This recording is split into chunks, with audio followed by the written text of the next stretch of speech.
සදාතන වූ දෙවිඳුන් දෙසූ ධර්මය මානව සංහතියේ විමුක්තිය පිණිසම වූ නිසා සහෘද ප්‍රේක්ෂක හදවත් එහි පිහිටුවන්නට ධර්මයානෝ දම් සභා මණ්ඩපයෙහි දම් දෙසූ ගෞරවනීය පුදතුරු හිමිවරුනි ඔබටද සමිඳුන් නිමල දහමින් ගලාගිය ධර්මානුසාරයෙන් ජීවිත පොහොන කරගත් දයාපර ප්‍රේක්ෂක සහෘදේනි ඔබ සැමටද කිසිදා නොනවතින සදාතනික වූ සමිඳු ධර්මයේ බලයෙන් ජීවිතාලෝකය උදා වේවා.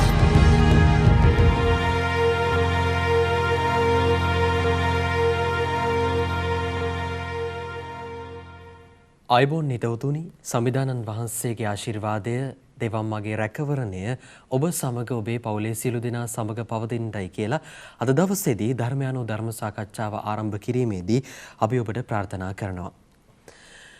ආරම්භයේදී ධර්මයානෝ සිටිසේක.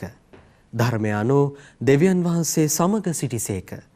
ධර්මයානෝ දෙවියන් වහන්සේවම සිටිසේක.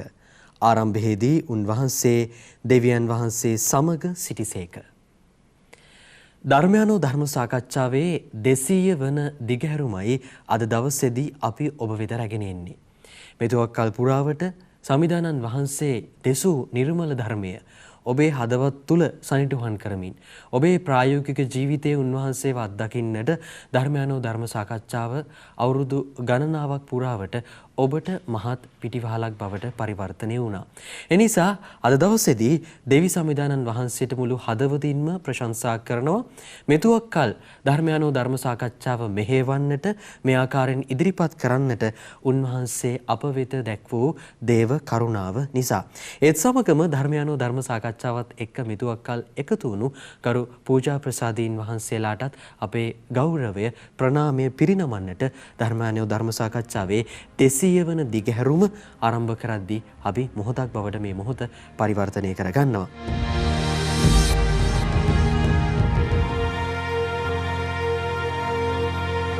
අද දවසේ මේ විශේෂ වැඩසටහන ධර්මයානෝ 200 වන දිගහැරුම පිළිබඳව කතිකා කරමින් එහි යම් අදහසක් බෙදා හදා ගනිමින් සහ චතාරික සමයේ දෙවන ඉරුදිනට අදාළ දේව වාක්‍ය සංග්‍රහය පිළිබඳව කතිකා කරන්නට ඉතාමත් ගෞරවයෙන් අපේ මැදිරියට ඇරයුම් කළා කුරුණෑගල පදවි අනුනායක අතිගරු පියල් ජානක ප්‍රනාන්දු පූජා ප්‍රසාදීන් වහන්සේට.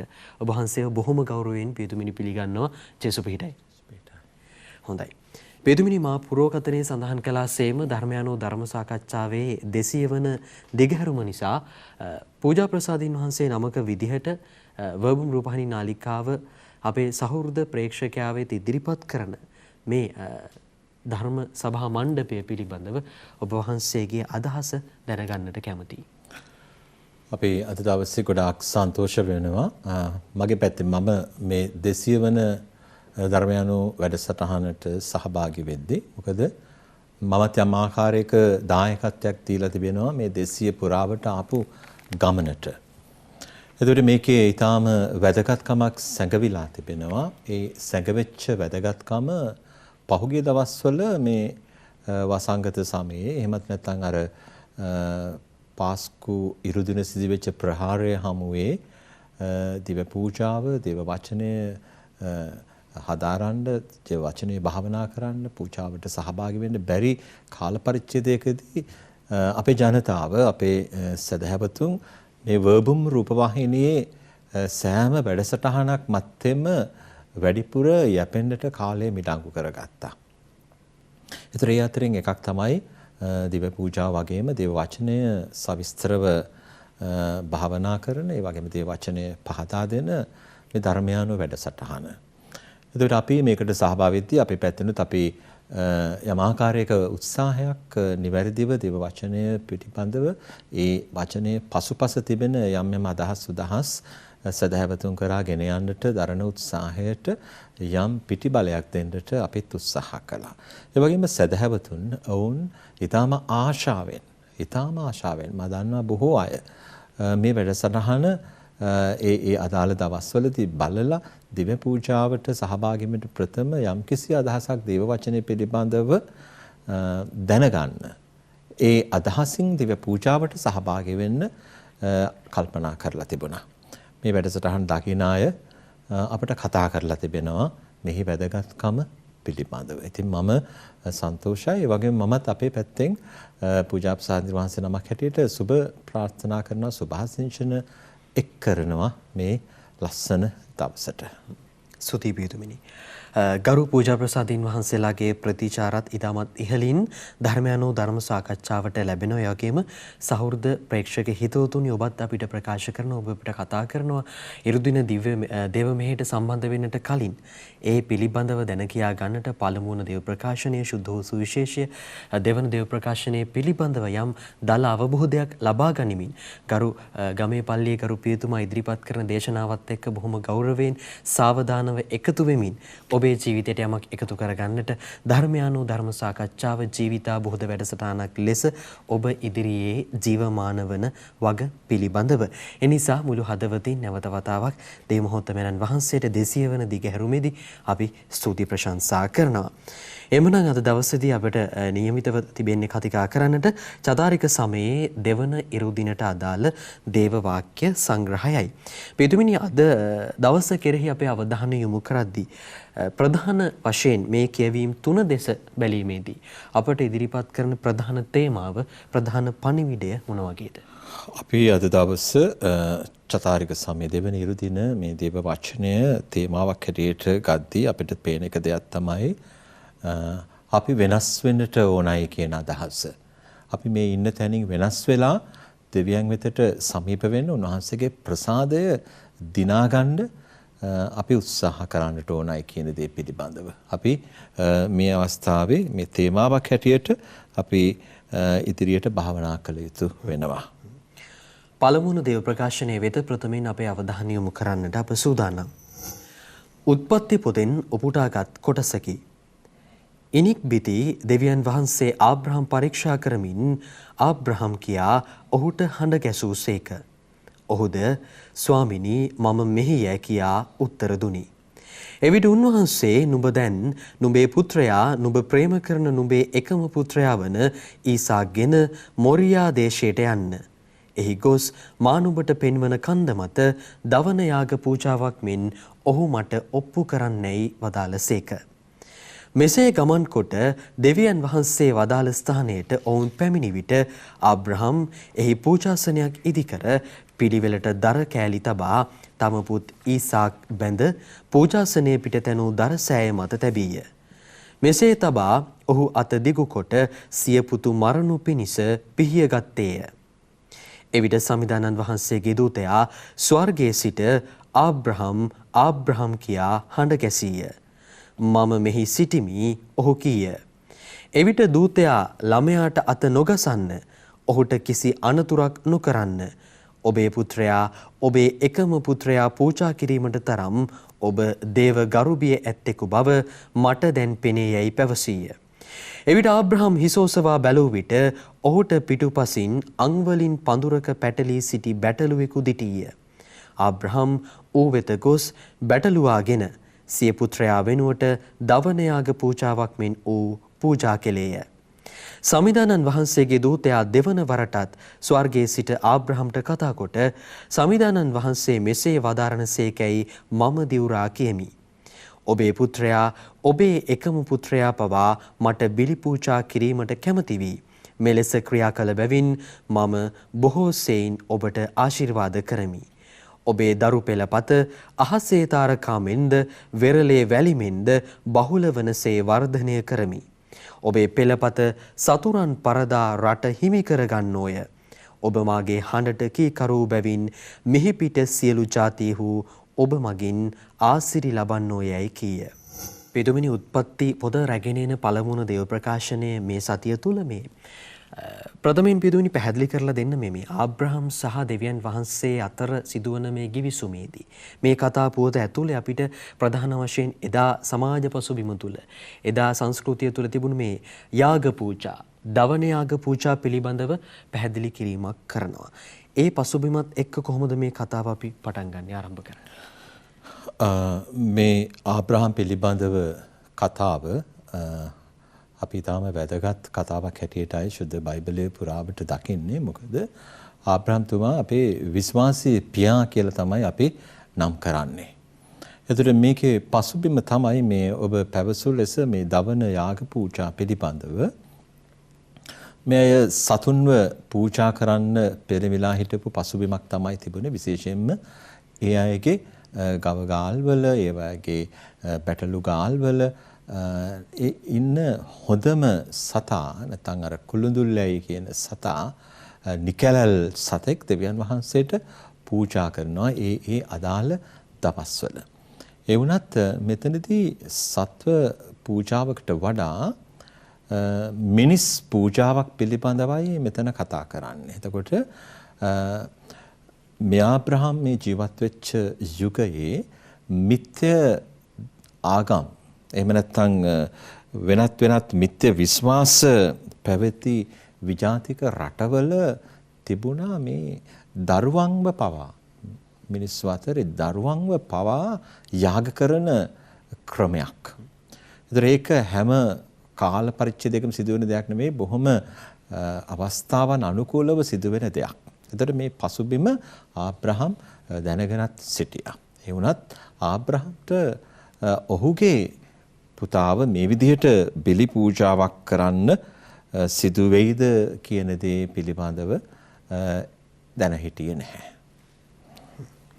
එතකම් පිටුමිනි අපි මේ පිළිබඳව අවධානය යොමු කරද්දී තවත් කාරණාවක් තමයි දැන් ස්වාමීන් වහන්සේගේ දූතයා ආබ්‍රහම්ට ප්‍රකාශ කරද්දී දරුවාට කිසි කරදරයක් කරන්න එපා. ඒ වටපිටාව ආබ්‍රහම් සකසනවා. දර වෙන්න පුළුවන්, ගින්දර වෙන්න පුළුවන්. දෙවියන් වහන්සේට තියෙන ගෞරවය නිසා වන්දනාව පුද කිරීම පිණිස අවශ්‍ය සියලු දේ සැකසුවායින් අනතුරුව දූතයාගේ හඬ ශ්‍රවණය කළ වහාම එය නවතා දැමුවා තමන්ගේ දරුවා පූජා කිරීම ආබ්‍රහම් කරනවා මේ. පඳුරක පැටලී සිටි බැටළුවෙකු දැකලා ඌව රැගෙන දෙවියන් වහන්සේට පූජා කරනවා. දැන් ආබ්‍රහම්ට දෙවියන් වහන්සේ කෙරෙහි තිබෙන්නා වූ ගෞරවය එහෙම නැත්නම් ඒ වන්දනාවේ උපරිම ස්ථානය කරා ගමන් ගන්නට එක තැනකින් ආබ්‍රහම් නවතින්නේ නැහැ. තවත් පියවරක් තියෙනවා. බලන්න මේ කතාව පුරාවට ඊටාම ලස්සන දෙබස් ගණනාවක් තිබෙනවා. දැන් මේ ඊසාක් දැනගෙන ඉන්නේ නැහැ මේ කොහෙද යන්නේ කියලා. ඒ වුණත් යම්කිසි යාගයක් පූජා කරන්න ඈතකට යනවා. එතකොට ඒ ඈතකට ගිහිල්ලා මේ කන්දට ගිහිල්ලා මොරියා කන්දට ගිහිල්ලා මේ දේ කරන්නට තමයි මේ දරුවව කැඳවාගෙන යන්නේ.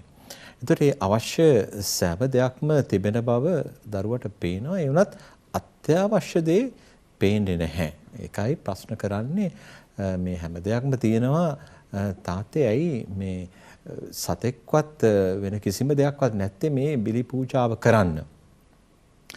එතකොට එතනින්ම තිරෙනවා ඒක දෙවියන් වහන්සේ දෙන්න සලස්සන දෙයක් හැටියට. එතකොට ආබ්‍රහම්වත් හරිහැටි දැනගෙන හිටියේ නැහැ මේ මොකද්ද සිද්ධ වෙන්නේ කියලා. ආබ්‍රහම්ට ලොකු කලකිරීමක් කනගාටුවක් මොකද ඔහුව තෝරා ගැනීම පිළිබඳව ඔහු ජීවිතේ ගොඩාක් දේවල් කැප කරලා දේව හඬ ශබ්දය විශ්වාස කරගෙන ආවා. දරුවෝ නැතිව බොහෝ කාලයක් ගත වුණා. එතකොට දැන් මේ ලැබිච්ච එකම දරුවා මේ විදිහට බිලි පූජාවකට කරන්නට කියන අදහස ආබ්‍රහම්ට ඇහුණාම අපිට හිතා ගන්නට බෑ මොන වගේ තත්වයක්ද ආබ්‍රහම්ගේ ඇතුලේ මොන ගිනි ජාලාවක්ද මේ බිලි පූජාවේ ගිනි ජාලාව නෙමෙයි මේ ආබ්‍රහම්ගේ හිත ඇතුලේ මොන ගින්නක්ද දැන් ඇති වෙලා තියෙන්නේ කියලා. ඒතර තව දෙයක් තමයි මෙතනදී ආබ්‍රහම් දෙවියන් වහන්සේගේ වචනය කෙරෙහිම විශ්වාස කළා. ආබ්‍රහම් දැනගෙන හිටියා දෙවියන් වහන්සේ මට මෙහෙම කිව්වා මගේ පරපුර අහසේ තරුමෙන්ම ඒ වගේම වෙරළේ පස්මෙන්ම වැඩි වෙනවා. එතකොට එවැනි පොරොන්දුවක් දීලා තියෙද්දි මේ මට ලැබිච්ච එකම පුතාව. එතකොට මේ ප්‍රශ්න දෙකම ආබ්‍රහම්ට තිබුණා. එතකොට එකක් මේ පුත්‍රයාට ආබ්‍රහම් ආදරය කළා, ගොඩාක් ආදරය කළා. මොකද ලැබිච්ච කාලයකට පස්සේ ලැබිච්ච එකම පුත්‍රයා. එක එකක්. ඊට පස්සේ දෙවනුව ආබ්‍රහම්ට මේ දේ විශ්වාස කරගන්නට බැරි තවත් කරුණක් තමයි දෙවියන් වහන්සේම මා පෙරින් කිව්වා වගේ කියලා තිබුණා ආබ්‍රහම්ගේ පරපුර ඒ ජාතිය වැඩි කරනවායි කියලා. එතකොට ආබ්‍රහම් තුෂ්ණිම් භූත වෙලා බලාගෙන ඉන්නේ මේ කරුණු දෙකම ඉෂ්ට නොවෙන්නයි දැන් මේ යන්නේ කියලා. වේදුමනි දැන් මේ කතාන්දරයට අපේ ප්‍රායෝගික ජීවිතය එකතු කරද්දී මතුවෙන ප්‍රධානම කාරණාවක් තමයි දැන් මෙච්චර විශ්වාසයක් Taman ආදරය කරන අර වහන්සේ පැහැදිලි කරා වගේ කාලෙකින් පස්සේ ලැබුණු එකම දරුවා දෙවියන් වහන්සේ කියනවා මට දෙන්නේ කියලා. හරිම අමානුෂිකයි. එක්තරා ආකාරයක බැලුවම හරිම සාධාරණාත්මක ප්‍රශ්නයක් නෙවෙයි, සාධාරණාත්මක ඉල්ලීමක් නෙවෙයි. හැබැයි අපේ අද ජීවිතේ සමහරට සුළු දේවල් වෙන්න පුළුවන්. ප්‍රායෝගික ජීවිතේ යම් යම් පුංචි කාරණා වෙන්න පුළුවන්. උන්වහන්සේත් එක්ක ගනුදෙනු කරන්න අපිට කාලයක් නැතිවීම වෙන්න පුළුවන්. යාඥාව හරහා හරි. අපිට ඒතනමත් දෙවියන් වහන්සේට දෙන්න අපි ළඟ ඉඩක් නැහැ. හැබැයි ආබ්‍රහම් එදා Tamanට තිබුණු හොඳම දේත් උන්වහන්සේට දුන්නා. කොහොමද අපි මේක අපේ ජීවිතේට අරගෙන ඉන්නේ? දැන් මේක අපි පරිත්‍යාග වීම නැත්නම් අපේ යම් දේවල් කැපකිරීම පිළිබඳව අපිට දනවන පණිවිඩයක්. අපිව නව මාවතකට ගෙනියන පණිවිඩයක්. අපි සමහර වෙලාවට කැමති බෙදා ගන්න අනිත් අයත් එක්ක අපිට වැඩියෙන් තියෙන දේවල්. අපි අවශ්‍ය දේ අපි යොදාගෙන ඊට වැඩි යමක් තිබෙනවාද අපේ ඇඳුම් පැළඳුම් වෙන්න පුළුවන්, ආහාර පාන වෙන්න පුළුවන්, අපි ගෙවල් දොරවල් වල තියෙන වෙනත් බඩු බාහාර ආදී වෙන්න පුළුවන්. අපි ඒවා අනිත් අයත් එක්ක බෙදා ගන්නවා. ඒ වගේ බෙදා ගැනීමක් නෙවෙයි මෙතන සිද්ධ වෙන්නේ. Tamanට අවශ්‍යම දේ, Taman සතු එකම දේ බෙදා ගන්න එක, කැප කරන එක. ඒතර එවැනි කැපකිරීමකට එක්තරා විදිහක හුරුවක් ආබ්‍රහම්ට මේ විදිහේ පෙන්වනවා. මොකද පෙන්වන්නේ දෙවියන් වහන්සේ තවත් දවසක එවැනි කැපකිරීමක් කරන්න උන්වහන්සේගේ මනසේ අදහස් කරගෙන ඉන්න බවත් එක්තරා විදිහකට අනාවරණය කරන විලාසයෙන්. එතකොට තව දෙයක් තමයි අපි මේ වර්තමාන යුගයට පැමිණෙද්දී අපි අපේ දරුවන්ට ගොඩක් ආදරෙයි. අපේ දරුවෝ දෙවියන් වහන්සේගෙන් දුන්නු දේව තිලින, දේවදූත පැටව්. මේ දරුවන්ව අපි ආදරෙන් රැක බලාගෙන ඒ අයගේ ජීවිතවල ඒ අයට හිමි ඉලක්ක කරා ගමන් කරවන්න, කැටුව යන්න දැඩි පරිශ්‍රමයක යෙදෙනවා අපේ අම්මලා තාත්තලා. නිදි වරලා එහෙම නැත්නම් වෙහෙස මහන්සියෙන් දහදිය හෙළලා දහ දුක් විඳලා මේ දරුවන්ව ඇති දැඩි කරන්නේ.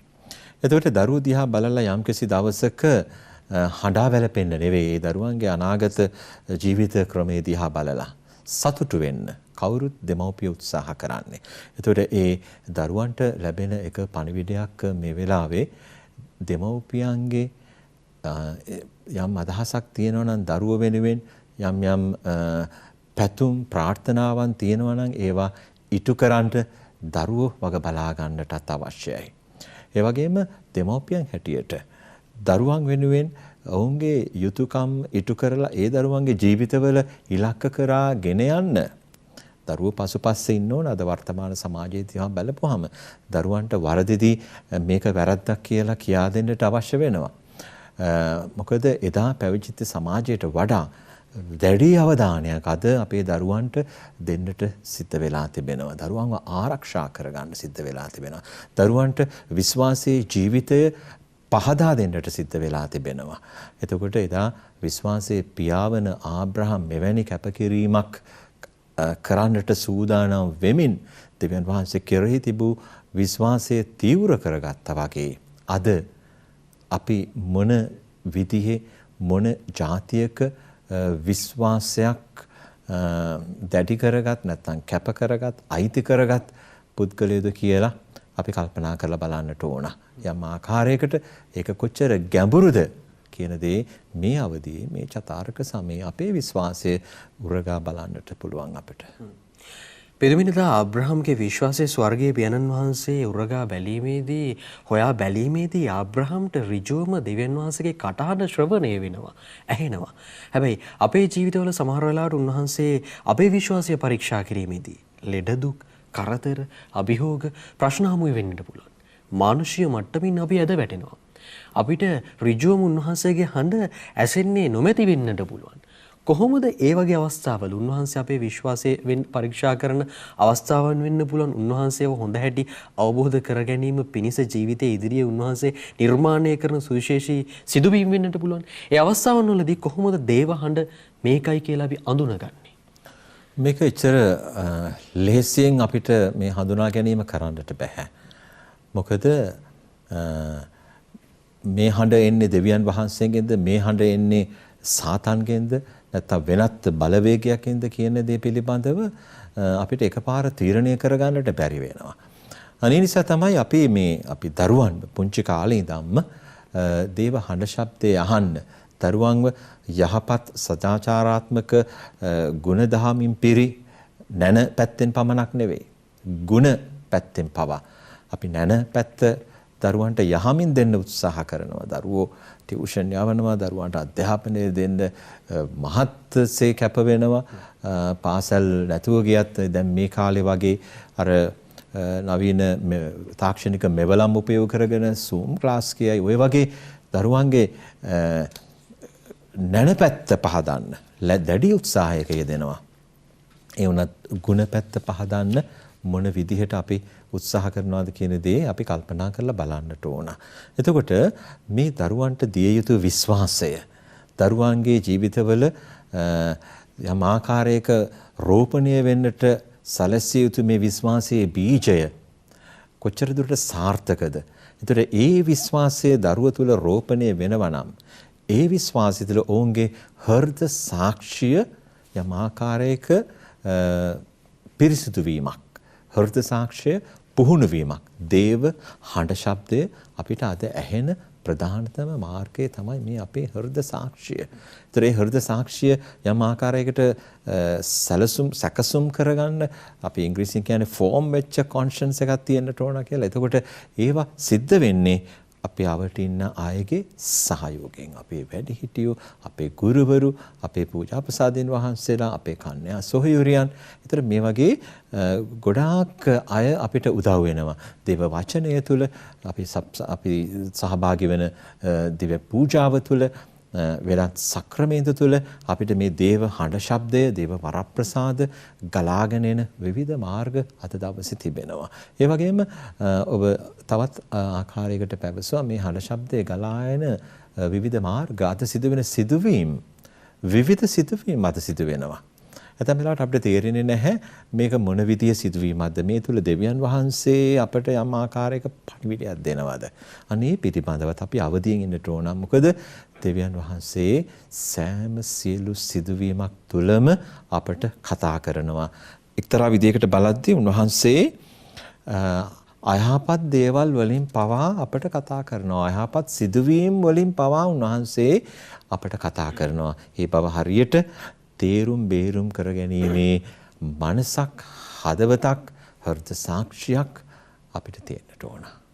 ඔබේ මුළු බුද්ධියෙන්, ඔබේ මුළු වීරයෙන්, ඔබේ මුළු හදවතින් දෙවියන් වහන්සේට ප්‍රේම කරන තැන උන්වහන්සේ ඔබෙන් මගෙන් ඉල්ලන මොනයම් දෙයක් වුණත් ජීවිතේ ඔබ ඉටු කරන තැන උන්වහන්සේ ඔබට ආශිර්වාද කරන්න පටන් ගන්නවා.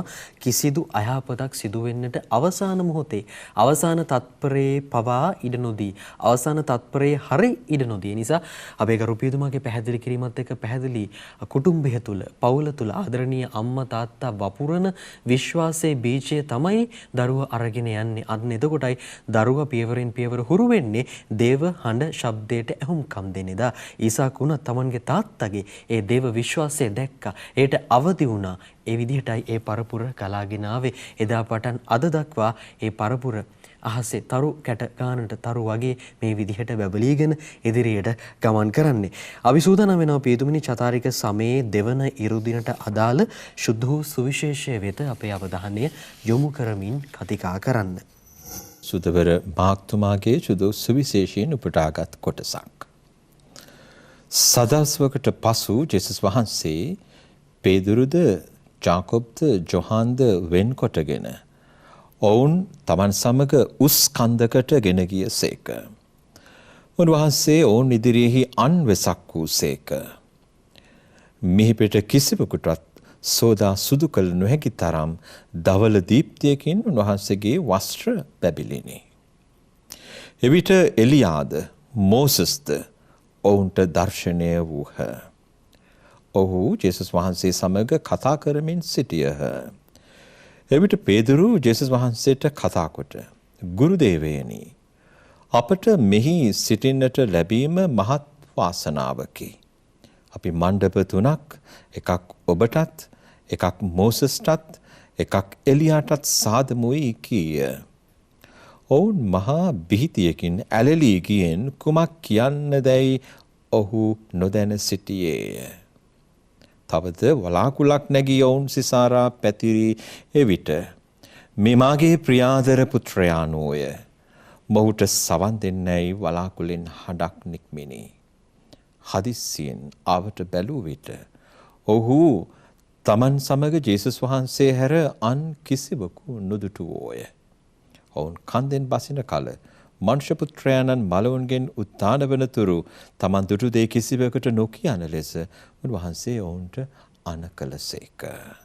චතුරික සමයේ දෙවන ඉරුදිනට අදාළ ශුද්ධ සුවිශේෂයේ ආකාරයෙන් ප්‍රකාශ කිරීමේදී පියතුමිනි මෙමි.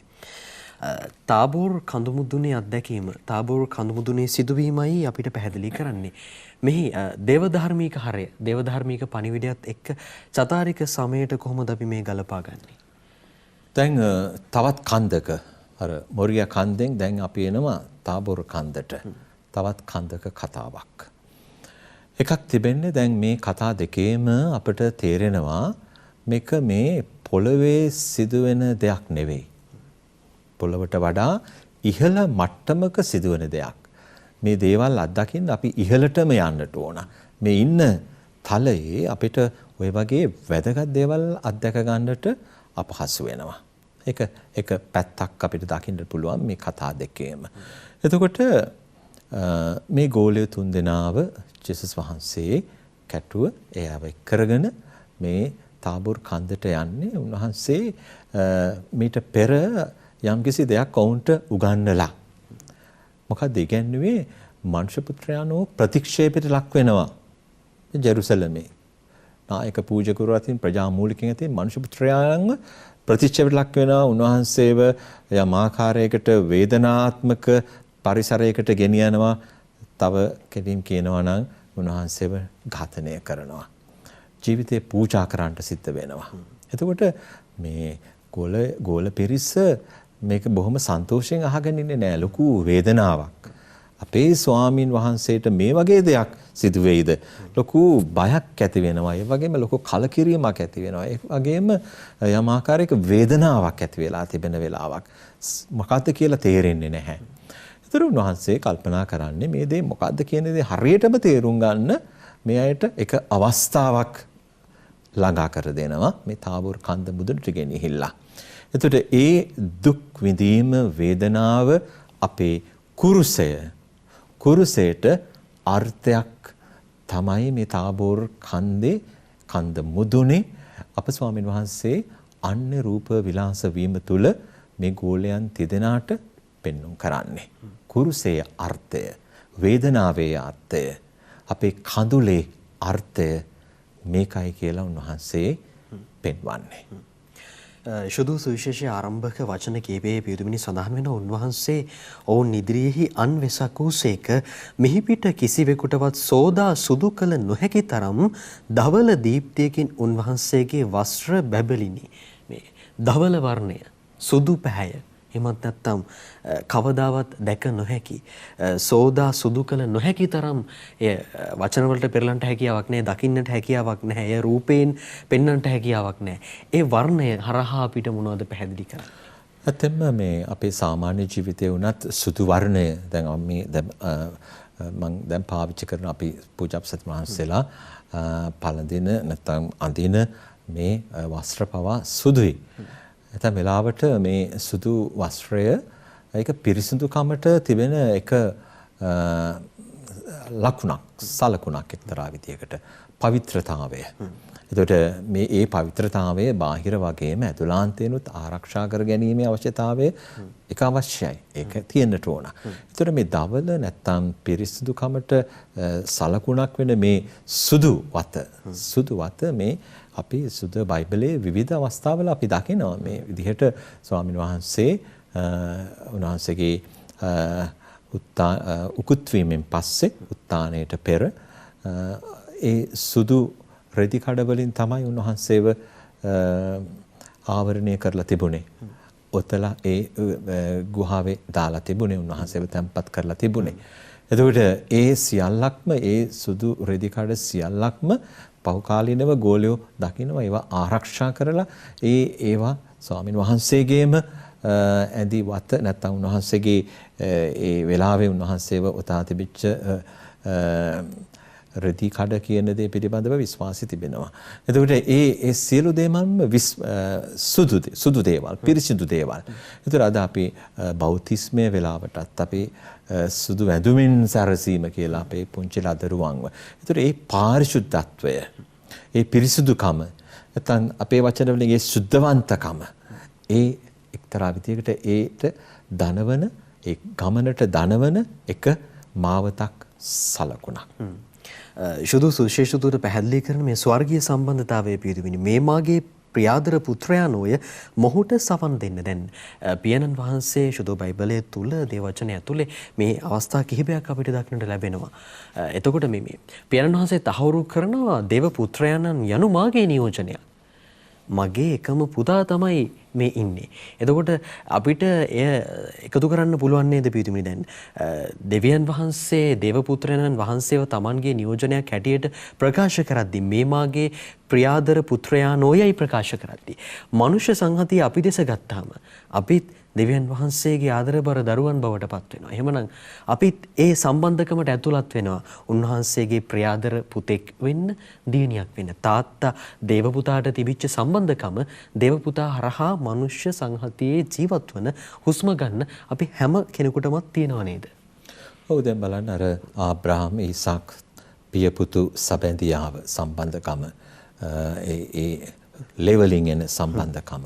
ඒතර මේ අවස්ථාවේ දෙවියන් වහන්සේ හා ජේසුස් වහන්සේ අතර තිබෙන ඒ බැඳියාව, ඒ ලේ සම්බන්ධතාවය, එකම පුතා, ඒකජාත පුත්‍රයා, වෙන කිසිම පුතෙක් නැහැ. මේ එකම පුතා.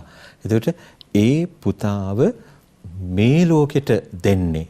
බලන්න අපි බොහොම විමසිල්ලෙන් උන්වහන්සේගේ බෞතිස්මය සිදුවෙන අවස්ථාවේ ජෝර්දාන් නදියේ ස්නාවක ජොහන් තුමාස්දින් ඒ වෙලාවේ අපිට ඇහෙන දේ තමයි ජේසුස් වහන්සේටම දෙවියන් වහන්සේ ශුද්ධාත්මානුභවයෙන් පවසන්නේ ඔබ මාගේ ප්‍රියාදර පුත්‍රයාණෝය. ඔබ. එතකොට දැන් මේ වෙලාවේ ඔබ කියන වචන නෙමෙයි අර ගෝලියෝ අවට ඉන්න නිසා මේ මාගේ ප්‍රියාදර පුත්‍රයාණෝය මොහුට සවන් දෙන්න. දැන් එක්තරා විදිහක උන්වහන්සේගේ ප්‍රසිද්ධ ජීවිතයේ එක්තරා විදිහකටම අර උච්චතම අවස්ථාවට ළඟා වෙන්න යන තවත් වැදගත් උච්චතම අවස්ථාවක් උන්වහන්සේගේ ජීවිතයේ උත්ථානය කියන දේ. එතකොට කුරුසයෙන් බැහැරව, කුරුසයක් නැතිව උත්ථානයක් නැහැ. අන්න ඒ වගේ ඒ උච්චම ස්ථානයට යන්න නිසා අපි ක්ලයිමැක්ස් කියලා කියන්නේ උන්වහන්සේගේ ජීවිතයේ ඒ තැනට යන්න ඉස්සෙල්ලා මේ විදිහට උන්වහන්සේ තවත් එක්තරා විදිහක උච්චම ස්ථානයකට මේ ගෝලයන්ව ගෙනියන්නේ. එතකොට ඒ ප්‍රසන්නතාවය තමන්ගේ ඒකජාත පුත්‍රයා කෙරෙහි දෙවියන් වහන්සේ, පියාණන් වහන්සේ කෙරෙහි පැන නැගී තිබෙන ප්‍රසන්නතාවය මේ දරුවා කෙරෙහි අපිට ඊටාම වැදගත් වචනයක් හැටියට සලකන්න පුළුවන්. මට තව දෙයක් කියන්නට ඕන. අර ආබ්‍රහම්ගේ කතාව, ආබ්‍රහම්ගේ විශ්වාසය පිළිබඳව අපි කතා කළානේ දැන්. එතකොට මට මතකයි එක යුගයක මේ සාමාන්‍ය පෙළ කතෝලික ධර්මයේ ප්‍රශ්න පත්‍රය එකක් තිබ්බා. ආබ්‍රහම්ගේ විශ්වාසය ඇයි ගැන කතා කරද්දී ඇයි මේ ආබ්‍රහම්ගේ විශ්වාසය දෙවියන් වහන්සේට එක්තරා විදිහකට ප්‍රසන්න වෙලා තිබෙන්නේ කියන පිළිතුර කරා දරුවන්ව ගෙනියන එක ප්‍රශ්නයක්. ප්‍රශ්නය මේ විදිහට ගෙතිලා තිබුණා. ආබ්‍රහම් ඇයි විශ්වාසයේ පියා කියන්නේ? එතකොට විවිධ ඊසාක්ව කැපකිරීම නැත්නම් අර වෙනත් දේශයකින් තවත් දේශ ඔය වගේ පිළිතුරු ගණනාවක් තිබෙන අතරේ තව එක පිළිතුරක් තිබෙනවා. අර මම පෙරින් කියාපු ආබ්‍රහම්ගේ විශ්වාසය දෙවියන් වහන්සේට ප්‍රසන්න වුණා, ප්‍රියමනාප වුණා. දැන් ওই වචන අපිට වැදගත්. ඒතර අපි හැම කෙනෙක් තුළම විශ්වාසයක් තිබෙනවා. අපි දන්නේ නැහැ අපේ විශ්වාසය රැකගන්න අපි කරන ක්‍රියාවන්, භක්ති අභ්‍යාස, අපි කරන සියලුම දේවල් අපේ විශ්වාසයේ ජීවිතේ කොච්චර දුරට දෙවියන් වහන්සේට ප්‍රියමනාපද, ප්‍රසන්නද කියන දේ අපි දන්නේ නැහැ. අරක තමයි හරි උත්තරේ වෙන්නේ, පිළිතුර වෙන්නේ. අර කැපකිරීම මේ පලාත දාලා වෙනත් පලාත ඒක නෙමෙයි. ආබ්‍රාහම්ගේ විශ්වාසය දෙවියන් වහන්සේට ප්‍රසන්න වුණා. ඒතර මේ ප්‍රසන්න වචන වලින් නැත්තම් මේ කතා කරන මේ මගේ ප්‍රියාදර පුත්‍රයාණෝය ඒ වගේ වචන වලින් අපටත් කතා කරන්නේ මේ පේතුරුට, ජාකොබ්ට, ජෝහන්ට පමණක් නෙවෙයි අපටත් කතා කරන්නේ ඔබත් මට ප්‍රසන්න ප්‍රියමනාප පුද්ගලයෙක් වෙන්න. හොඳයි දොතුනි, එහෙමනම් අපි කල්පනා කරලා බැලුවොත් ඔබේ මගේ ජීවිතය තුළ දෙවියන් වහන්සේට දේවතාත්තා දුන්නු තෑග්ග නම් වුණු ඔබේ පුත්‍රකමට ඔබ දියණියක් කියලා හඬ නගලා කියන්න පුළුවන් ඒ ගාම්භීර වචනය ඇතුලේ ඔබ මම කොයිතරම් දුරට උන්වහන්සේට ප්‍රසන්නද, උන්වහන්සේගේ පුතෙක් දුවෙක් යයි අපිට නොසඟවා ප්‍රකාශ කිරීමේ හැකියාවක් තිබෙනවාද? එහෙම නොමැතිනම් ඒ සඳහා අවශ්‍ය වටපිටාව සුදුසුකම් හදාගන්න චතාරික සමයේ දෙවන ඉරුදින අපිට හැරයුම් කරනවා. අපි සූදානම් වෙනවා අද දවසේදී දෙවන දේව ප්‍රකාශනයේ වෙත අපේ අවධානය යොමු කරමින් කතිකා කරන්න. ශුදෝ පවුලතුමන් විසින් රෝමවරුන්ට ලියන ලද හසුනෙන් උපුටාගත් කොටසකි. කරුණු මෙසේනම් කුමක් නිගමනය කරමුද? දෙවියන් වහන්සේ අපේ පක්ෂයට නම් අපට විපක්ෂ වන්නේ කවරෙක්ද? උන්වහන්සේ තමන්ගේම පුත්‍රයාණන් වුවද ඉතිරි කර නොගෙන අප හැම උදෙසා පරිත්‍යාග කළසේක. එසේනම් ඒ දීමනාව සමග උන්වහන්සේ අන් හැම දෙයක්ම අපට නොමසුරුව නොදෙනසේක්ද? දෙවියන් වහන්සේ විසින් තෝරාගනු ලැබූ අය වරදට පත් කරන්නේ කවරෙක්ද? ඔවුන් නිවැරදි බව ප්‍රකාශ කරන්නේ දෙවියන් වහන්සේය. එසේනම් ඔවුන් වැරදිකරුවන් බවට තීන්දුව කරන්නේ කවරෙක්ද? අප උදෙසා මැරුණේත් අප උදෙසා මරණයෙන් උත්ථාන වූයේත් ක්‍රිස්තුස් ජේසුස් වහන්සේය. දෙවියන් වහන්සේගේ දකුණු පස වැඩ සිටිමින් අප වෙනුවෙන් මැදහත් වන්නේත් උන්වහන්සේය. පිටුපිනි දැන් අපිට දෙවන දේව ප්‍රකාශන උච්චාරණය කරද්දී මේ දෙවියන් වහන්සේ කියලා කියන්නේ ඇත්තටම කවුද කියන දේ අපිට ප්‍රකාශ වෙනවා, පැහැදිලි වෙනවා. හරි අපූර්වට මේ පළමුවන දේව ප්‍රකාශනයත් එක්කත් අපිට මේ එකතු කරන්න පුළුවන්. දැන් අබ්‍රහම් Tamanගේ එකම පුතාව දවනයාග පූජාව සඳහා ඔප්පු කිරීමට සූදානම්. හැබැයි එතනින් එහාට ගිහිල්ලා දේවතාත Tamanගේ එකම පුතාව මුළු ලෝකයක් ගලවන්නට භාවිත කළා, උපකාරී කරගත්තා. එතකොට දැන් බලන්න මේ දෙවන දේව ප්‍රකාශනයේ මරණය ගැන කතා කරනවා, ජේසුස් වහන්සේගේ උත්ථානය ගැන කතා කරනවා. අපිව ගෙනියනවා අනිත් කන්දට, මොරියා කන්ද, තාබෝර් කන්ද, දැන් අපිව ගෙනියනවා ගොල්ගොතා කන්දට. එතකොට ඒ ගොල්ගොතා කන්දෙන් මේ සියල්ල නිමාවටපත් වෙන්නේ නැහැ.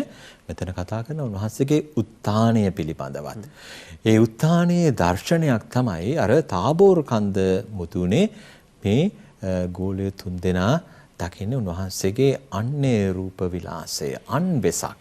මේ දැන් ඉන්න යේසුනේ අමුතුම පුත්කලෙක්. හරියට අර උත්ථාන වූ ස්වාමීන් වහන්සේ එක එක අවස්ථාවලදී දර්ශනය වනේ ස්වර්ගාරෝහණය වෙන්නට පෙර ආතුව. එතකොට ඒ දර්ශනය සමහර වෙලාවට මේ ගෝලයන්ට මතක් වෙන්නට ඇති. එහෙම දැකපු අයට මේ අපි දැක්කනේ මේ තාබෝර් කන්ද මුදුනේ මේ වගේ දෙයක් එදා. එතකොට මේ උන්වහන්සේ කතා කරපු මේ කුරුසගත වීම, උත්ථාන වීම මේ අයට පෞකාලිනව සියල්ල මතක් වෙනවා. එතකොට මේ තාබෝර් කන්දේ සිද්ධිය. එතකොට උන්වහන්සේගේ පෙර දැක්ම අපිට පෙර දර්ශනය දැන් අපිට పూర్ව වශයෙන් අපිට ගෙනල්ලා පෙන්වන දෙයක්. එතකොට මේ සියල්ල මේ දෙවන දේව ප්‍රකාශනයේ කතා කරන මේ මරණය, උන්වහන්සේගේ උත්ථානය, ඒ සියල්ල සිදු වෙන්නේ මේ එකම දෙයක්. මොකක්ද ඒ? ප්‍රේමය, ආදරය. දෙවියන් වහන්සේ මනුෂ්‍යයාට දක්වන ආදරය නිසා.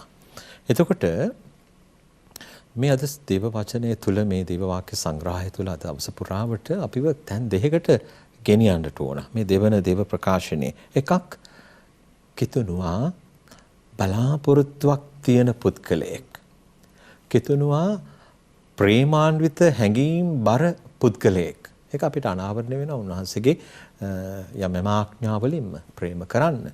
ඒ ආඥාවෙන්ම. ඒතර ඒ විතරක් නෙමෙයි අර බලාපොරොත්තුව. ඒතර දැන් මේ අර තාබෝර් කන්ද මුදුනේ පවා ඒ අනිරූප විලාස වීමේ සිද්ධිය තුළ මේ ගෝලයන් තිදෙනාට යම්කිසි බලාපොරොත්තුවක් එයා ඒ වෙලාවේ ඒක දැනන් හිටියේ නෑ දුන්නා. මෙන්න මෙතෙන්ට අපි යන්න ඕන. ඒ ගෝලයන්ට ඒ වෙලාවේ මේ දෙවන ප්‍රකාශනයට අපි සම්බන්ධ කරන මේ උත්තානයේ කතාව මේ ඒ ගෝලයන්ට කිව්වේ නෑ ඔව් අපි මේ කූඩාරම් තුනක් සාදගෙන මෙහි ඉම්මු. එහෙම කිව්වේ නෑ. නෑ. අපි යන්න ඕන පොළවට. ගිහිල්ලා අපි ඒ අරගලයේ යෙදෙන්නට ඕන. ඒ කුරුසේ කරට ගන්නට ඕන. ඒ තුලින් උත්තානියක් දකින්න ඕන. ඒතකොට සුදු පාවුලුතුමා මේ රෝම වැසියන්ට ඒ තැනට සහභාගී වෙන්න. ඒ තැනට ඇතුළු වන්න. ඒ උන්වහන්සේගේ මරණයට, උන්වහන්සේගේ උත්තානයට ඇතුළු වන්න. ඒ තුලින් ප්‍රේමාන්විත බලාපොරොත්තුවක් සහිත සදහවත් ජනතාවක් ඔබ අතර බිහි කරන්න කියන ආරාධනය ගැප් වෙලා තිබෙනවා. දෙවන දේව ප්‍රකාශනයේ මේ පුන ප්‍රකාශ කරන කාරණාවක් තමයි පිටුමිනි මේ දෙවියන් වහන්සේ විසින් තෝරාපත් කරගනු ලැබූ අය පිළිබඳව. දෙවියන් වහන්සේ විසින් තෝරාගනු ලැබූ අය වරදටපත් කරන්නේ කවරෙක්ද? ඔවුන් නිවැරදි බව ප්‍රකාශ කරන්නේ දෙවියන් වහන්සේ. එසේනම් ඔවුන් වැරදිකරුවන් බවට තීන්දුව කරන්නේ කවරෙක්ද? කවුද පිටුමිනි ඇත්තට මෙතන අපිට සඳහන් කරන ප්‍රකාශ කරන මේ තෝරාගනු ලැබුවන්? දැන් මෙතන දෙවියන් වහන්සේගේ සැලැස්ම නියමාකාරයෙන් තේරුම් ගන්නට බැරි ජනතාවක් එතන හිටියා. නායක පිරිසක් එතන හිටියා. මේ මොන පැත්තටද මේ යන්නේ? මොන දිශාවටද මේ යන්නේ? එතකොට මෙතන මේ ලිපිය පුරාවට අපිට කතා කරන දෙයක් තමයි දැන් මේ කිතු දහම වැළඳ ගැනීම තුල නැත්නම් ඒ අයව දෙවියන් වහන්සේ තෝරා ගැනීම ඒ අය දෙවියන් වහන්සේව තෝරා ගැනීම ඒක ඒ දෙපාර්ශ්වයේ වැඩක්. ඒක දිහා බලන් ඉන්න අනිත් අය ඔය අපි දන්නවානේ පළවෙනි සතවර්ෂවල බොහොම පහසුවෙන් මේ කිතු දහම වැළඳගත් අයට ජීවත් වෙන්න අවකාශය තිබ්බේ නැහැ. ඒ අය දිහා ඒ අයව මරන්න, ඒ අයව ඝාතනය කරන්න ඔය හතරවන සතවර්ෂයේ දක්වාම ওই ප්‍රශ්නේ තිබුණා. මෙහෙම මල් ගමනක් නෙවෙයි එයාට තිබුණේ. කටු පඳුරු සහිත ගමනක් තිබුණේ.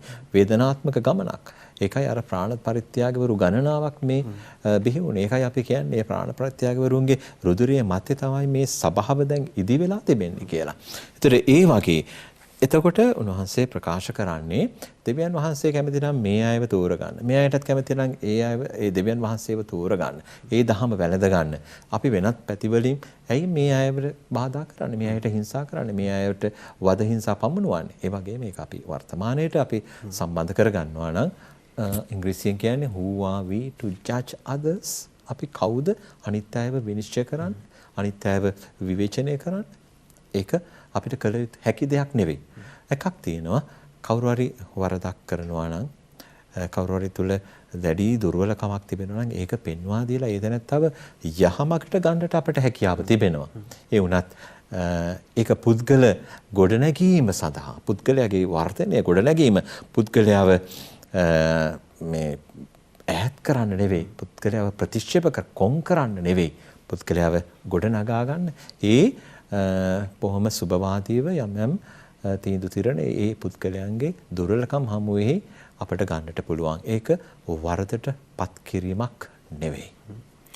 සහෘද ප්‍රේක්ෂක හිතවතුනි ඔබ මම කිතුන්වන් විදිහට විශ්වාස කරන අපේ ප්‍රධානතම ගැඹුරුම විශ්වාසය තමයි ශුද්ධ ත්‍රිත්වයේ දෙවන තැනන් වහන්සේ වුණු ජේසුස් ක්‍රිස්තුස් වහන්සේ කුරුස කන්ද මත ගොල්ගොතා කන්ද මත කුරුසේ ජීවිතේ පූජා කළ බවත් නැවත දින 3කින් ඔබ මා වෙනුවෙන් උත්තාන වුණු වගත් විරාජමානව උත්තාන වුණු වගත් අපි අදහනවා අපි විශ්වාස කරනවා අපේ මුඛයෙන් අපි ප්‍රකාශ කරනවා තවත් අයට අපි සුබවදන රැගෙන යනවා ඒත් එක්කම අපිට දෙවන දේව ප්‍රකාශනයේ අවසාන වශයෙන් සඳහන් කරනවා අප උදෙසා මැරුණේත් අප උදෙසා මරණයෙන් උත්තාන වූයේත් ක්‍රිස්තුස් ජේසුස් වහන්සේය දෙවියන් වහන්සේගේ දකුණු පස වැඩ සිටීමින් අප වෙනුවෙන් මැදහත් වන්නේත් උන්වහන්සේය දැන් අපි අපේ ඇදහිල්ලත් එක්ක අපි විශ්වාස කරනවා පියතුමිනි අපිට ඍජුවම දෙවියන් වහන්සේත් එක්ක සම්බන්ධ වෙන්නට හැකියාව ලැබෙන්නේ පුත්‍රයන් වහන්සේ හරහා.